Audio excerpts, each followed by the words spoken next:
Welcome to the Simply Real Life podcast. I'm Sarah, the founder of Simply Real Health, here to help you simplify, amplify, and elevate your life. This show is for those of you who want the real talk on how to live a more intuitive and intentional life, a life that's healthy from the inside out, and one that feels more effortless, aligned, simple, and more alive. We cover it all, from health, wellness, mindset, motherhood, daily habits and rituals, to business and relationships, creativity and growth, and tiny tricks to feeling your best, and the energetics behind it all filled with personal stories, unfiltered conversations, and of course, answering all of your burning questions, all in the way of simplicity and keeping it real, so that you can create your own version of your healthiest life. Let's do it. Hi, and welcome back to the podcast. You guys, thank you so much for all of your love and encouragement over the podcast and the topics and just sharing them with people that you love. It has been so wild for me on this side to be like producing them and creating them each and every week. But more than that is like seeing the impact that they're having and the way that they get shared and all of the downloads. It has been beyond my wildest dreams of what this could be. And it just is such a relief, I think, to just have this space and time together that we can talk about these things in a little bit of a deeper way or a more real life way, kind of the practical nitty gritty things. Today is one of those episodes about something that I have been wanting to talk about and just in a little bit more detail for a long time, but it never feels like there's enough space or time, or that it is only maybe for specific people who are curious about this or wondering this question. And so today I want to dive in a little bit deeper on the why behind why I choose and want to use clean skincare products. And also it goes so much beyond skincare, but like cleaner products in my life. We know that I feel this way about food. We know that I am all about just real food and keeping it as simple as possible, keeping it as real as possible, keeping it back to the basics as possible, back to our body's wisdom, the way that food has always been grown, the way that our bodies can interpret what those foods are and break them down, doing that in a very easy to digest, easy to assimilate way, a way that is so much kinder on our bodies. And I think when you start that journey, no matter where you are in that process, there always comes a point where you start to take a little bit more of a higher level view of if you're doing that with your food and if you're becoming more intentional with your food all around, just wanting to upgrade it, wanting it to be nutrient dense, wanting it to be life-giving, wanting it to be stuff that is nourishing and alive, that you then start to look at some of the other parts of your life and start to look at some of the other products and other things that are maybe a part of your daily life, whether that's with skincare, body care, whether it's with personal care products, whether that's looking around your house and the things that you're cleaning with or the types of things that you use around the house or in your laundry. There's almost this whole world that then starts to open up once you do feel like you are pretty well educated about food. And that's what I want to dive into a little bit today, because for me, that turning point happened, I think it probably happened a couple of years after I was like fully eating real food. Unless I knew I had this instinct that, yes, of course, more natural would be better than not. I think that's a natural instinct that does start to happen when you're paying attention to food in that way of looking at it. Is this real or is this not real?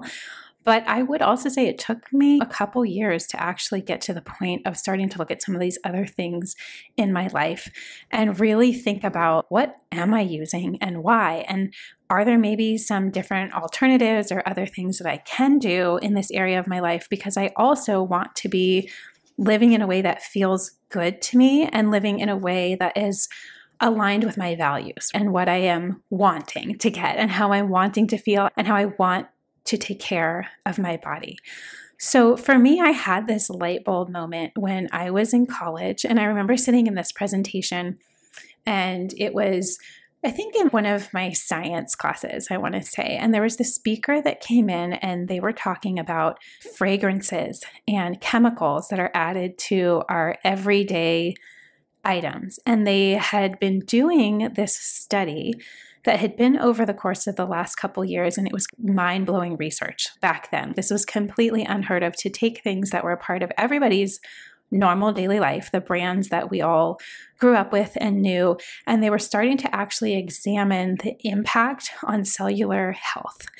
And the studies were shocking and alarming, so much to the point where they started studying the connection and correlation between different rates of cancer, different disease processes in the body, especially the majority of those linked to breast cancer, thyroid cancer, prostate cancer, that they were finding this deep connection between rates of cancer and the amount of chemicals in that person's life. And so for me, I remember sitting there thinking, oh my gosh, this is something that nobody's talking about, but I can see how this would happen. We just all do the same things that have always been done, and we don't really think twice about the safety of things, especially if it's sold in a store. We just trust that it's fine for us.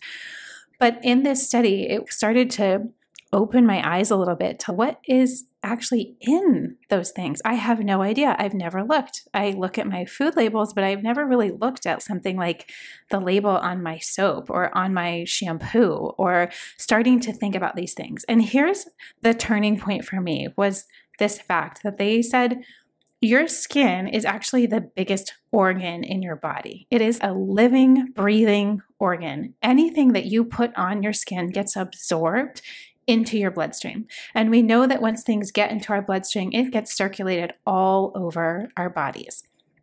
It made me start to think, okay, if it's circulating, if it's getting into my bloodstream, if these things are then absorbing from my bloodstream into tissues and into cells, that is a little bit of a sketchy thing. I guess I never knew that is how the body worked.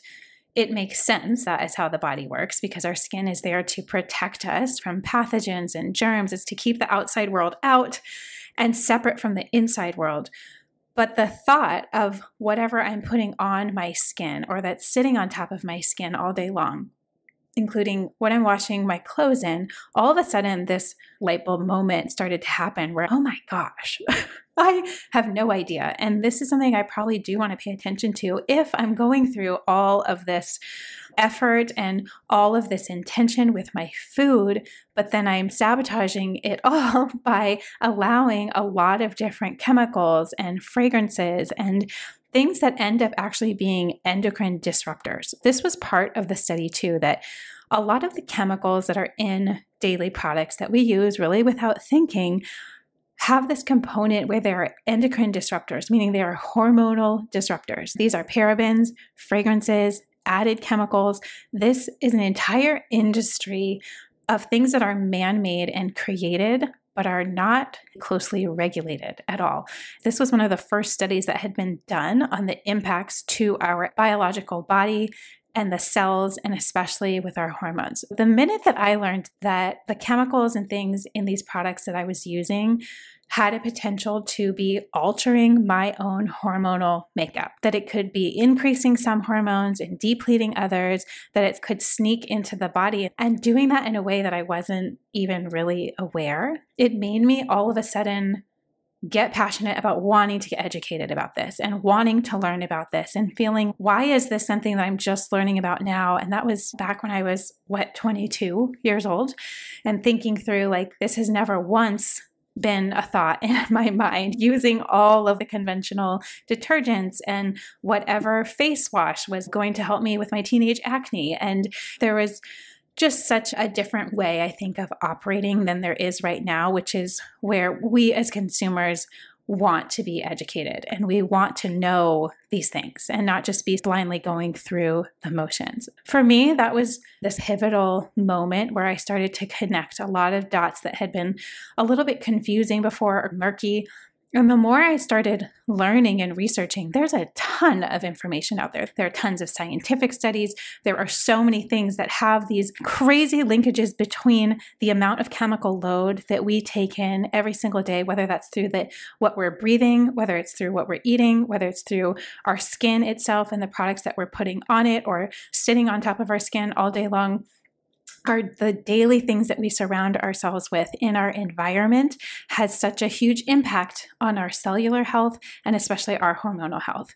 You can probably hear in my voice this passion because I feel like I work with so many women, and the amount of women that I do see that are frustrated right now with the state of their hormones, with the state of their thyroid, with the state of just their overall health, feeling tired and fatigued and lethargic and not able to fire on all cylinders, and just having that lower energy and that lower vibration going through their life and not really sure why they're having health issues, why their hormones are off, why they feel so low and fatigued and tired and just not able to fully engage in their life. There are so many factors, I think, that have never really been explained to us, but that are so worth getting educated about, especially as you think about long-term health and longevity. Obviously, I think the best place to start is looking at your food because that is another direct impact. But I'm also talking about people who maybe already do that. They already are eating real food. They already are living a pretty healthy lifestyle. But this factor is something that's just not widely discussed, and we are not very commonly educated, I would say, about that. But I think that is time to change. There is so much. You think about the rates of cancer, the rates of disease, the rates of things that people are struggling with is so much higher than it ever has been. And there are so many connection points between how we're living in our environment that are connected to some of these things that have seemed like they've been mysterious before. And so that is just one of the many reasons for me why I felt it was a really important step for myself to take a little bit more ownership and get a little bit more empowered and educated around what was really going on and being my own best advocate, especially around my health and learning how to protect myself a little bit better.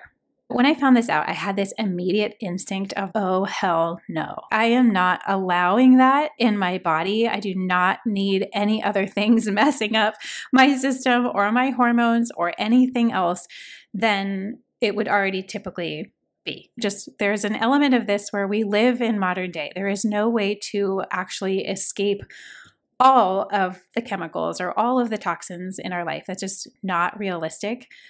But the point being that there are so many things that are actually in our control, that are things that we have a choice in, a choice between product A or product B.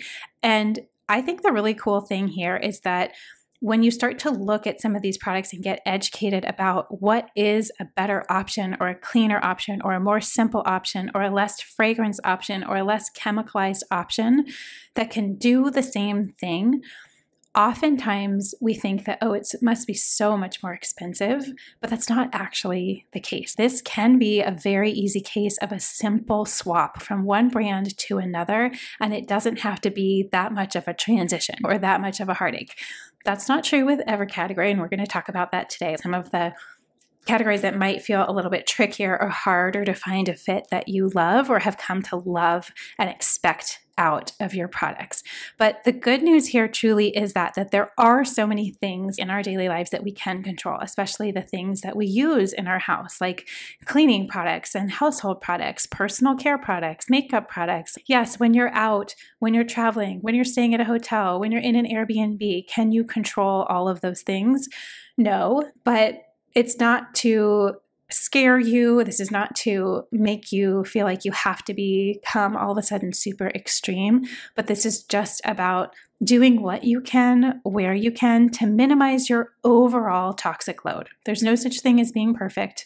It would be very unrealistic to try, but finding that middle ground, that sort of middle place in between convenience and products that you like and that maybe don't have some of the very detrimental and harmful effects on our health and on our hormones and on our fertility and on our cellular health that some of the more conventional, traditional products do.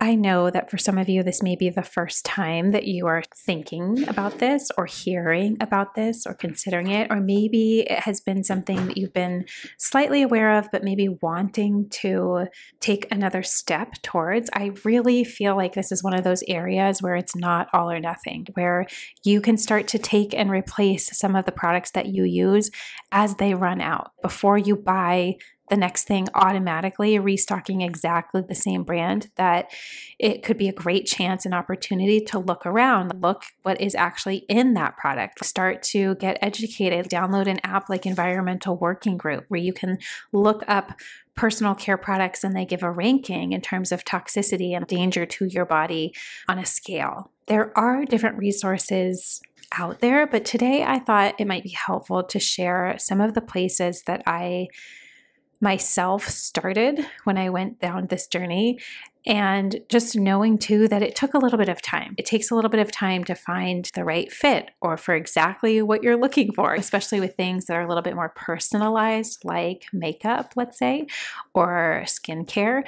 But just know that they do exist. And I feel like now more than ever, there are so many more options out there than even 3 or 4 years ago. There are these beautiful, amazing companies that are making this radical change and this radical shift, especially when it comes to women, because we have a tendency to just use a lot more products. Today, here are a few, I think, of the most pivotal places that you can start to make some change. Where can I get the most bang for my buck here? If I'm going to make a change, where would be the most impactful? The first place to start, and the place that I started, was thinking about my deodorant, because your deodorant in your armpits, they're right up next to one of the primary areas of lymph nodes in your body. And lymph nodes' job is to help filter things, like help filter chemicals, toxins, things coming in and out of your body. And you want that lymph system to be really clean and flowing. If it has a lot of stagnation, that's where you can see different sorts of growth starting to happen, which can then be the starting point for inflammation, which is then the starting point and marker for all disease processes in the body. Taking really good care of your lymph nodes and making sure it's flowing through your body is really important.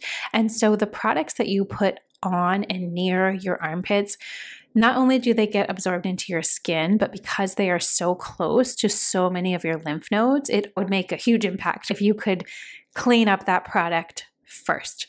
This is why I usually suggest that deodorant being one of the best swaps that you can do, because deodorant has, like most conventional deodorant, we'll say, has so many chemicals in it, and most of it contains aluminum, which is an actual chemical that is put into deodorants and antiperspirants to go into your pores and to block your pores from sweating, which on the surface level seems fine, and we all think that's a very normal thing. However, the body excretes the most amount of toxins through our breath and through sweat and through what we physically can excrete through our body, going to the bathroom. If your body is not allowed to sweat or it's being blocked from sweat, you are keeping all of the toxins that are trying to get out, you're keeping them inside and recirculating through your bloodstream, and then it can go up into your blood-brain barrier. That's where we start to get a lot more issues. This is not to scare you. This is just to educate you that over time, if you're doing something every single day, like putting on an aluminum-based deodorant or antiperspirant, how much of an impact that probably does make on your health, especially over the course of time. And I think that's the case with most of these things. It's not just once here and there. I'm talking about the things that you do use daily that are close to your skin or close to your lymph nodes, or they're sitting on your skin for a long amount of time each day. That is usually where I would suggest starting. There are tons of options out there now for non-aluminum deodorants, and I actually like to take it a step further and think of, I don't want to put anything near my armpits that has any type of chemical. I just want it to be almost as clean as I would be looking at a food label. That is the standard for myself. It may be different for some of you, but this takes some unwinding a little bit of the way that we've all been programmed, which is it's not ladylike to sweat. or a sweat is a bad thing. It's actually a very normal and extremely healthy thing. And so to be able to just even normalize that, making the switch, especially to a natural deodorant, can be a very big switch because you're also dealing with that. You're also dealing with the mental thoughts that you're used to thinking and a physical sensation that you're maybe not used to. And all of that with the fact that sometimes it can take your body 2 to 4 weeks for it to actually adjust because it's had a chemical blocking agent in there before. And so once that goes away, now there's a lot of toxins trying to get out. So you are feeling like you are a lot more sweaty or things are trying to get out and that maybe it does smell. Normal sweat, when you don't have a lot of toxicity in your body, doesn't really smell. So the more hydrated you are, doing things like chlorophyll drops can really help speed up this process because that's a natural blood builder and blood detoxifier. Doing those little tiny things as you are also maybe transitioning off of the chemical-based products can really help. While I say deodorant is one of the best places to start, it can also be one of the more intense places to start because sometimes it's not always a super seamless transition. But this is why I have found Primarily Pure deodorant to be the best. I have tried, over 20 different types of natural deodorant in my quest to find something that actually worked and that actually had ingredients that were clean enough to eat that I trust. And so that for me has been a great fit. And I know for so many of you in this community, you have also found the same thing. So I know we have a code for them if it's something where you're looking to make the switch, where you can get an extra 10% off just with the code SimplyRealHealth at checkout. And we'll put that in the show notes. But the point of it is finding something that will work for you. I just think it's one of the most impactful places to start if you're going to start with something and you don't mind going through a little bit of a transition to get to the other side where then your body is actually getting rid of stuff that it needs to. You hopefully don't really smell anymore. The cleaner that you eat, the more water that you drink, the more that you are taking care of your internal landscape, like from the inside out, is really what is getting you those end results. Next thing to think about is, I would say, just your skincare lineup, because this is usually something that we're using at least once a day, sometimes twice a day. This is so similar to food. When you think about all of the marketing that goes into these different personal care products, whether that's face wash or it's lotion or it's different types of serums, there is a massive marketing and messaging and media behind all these products. And there is very, very little in terms of regulation on these products. So not believing all the marketing, not believing the hype, not believing all of the messaging that we are getting around what these products will do for you without looking at what's actually in it, like how dangerous it might actually be, especially for products that you're using over and over, or that they have a tendency to sit on your face or on your skin for hours. The same could be said for makeup as well. If you're somebody who wears makeup every single day, that might be a very efficient point and place to start. Maybe if you don't wear makeup, it could be something more like the clothes that you're wearing every day. What are they washed in? Are you using a more conventional detergent that has tons of fragrance that's actually very overpowering? Fragrance is one of the number one hormone disruptors. I'm not talking about natural essential oils. I'm talking about fake fragrances that are added, things even like perfumes, right? The smell that we associate with something being clean, whether that's in a bar of soap or it's something in a perfume or it's something in our laundry detergent. There's so many ways that something could be actually clean, but without that overpowering scent. Is that something that's worth it to me? And to be honest, some products have taken me years to find a really good replacement for, or to feel like I found something that works just as well. It's taken me up until I think last year to find a mascara that I loved, that was non-toxic and didn't have carbon particles in it that were then getting into my eyes. And that just took a little bit of time. I feel like before that, the other bigger switch was shampoo and conditioner. It was really hard for me to find something that worked. I'm talking about that was 10, 15 years ago. Now there are so many more options and so many more companies out there that do make cleaner, more upgraded, more natural, non-toxic products. Sometimes it's just a matter of testing them. I always try to do my best to share what some of my favorites are, because I hope that I could save you some work, or at least give you a starting place or a few different brands or a few different products that you could try so that it doesn't feel super overwhelming. And I just want to reiterate here that this is something that may take a little bit of time, and that's okay. But starting to think of the impact of doing this now at this point in your life, of how many more uses and years would that change in your cellular health, with your hormones, just taking some of those agents that are coming into our lives that we may not really know about and just cleaning them out and simplifying them. Some of the best cleaner that gets things clean and disinfected can be a combination of water and white distilled vinegar. You can add a couple drops of essential oils if you want, but those things are so inexpensive. You can make your own at home if you want to. There are a lot of products that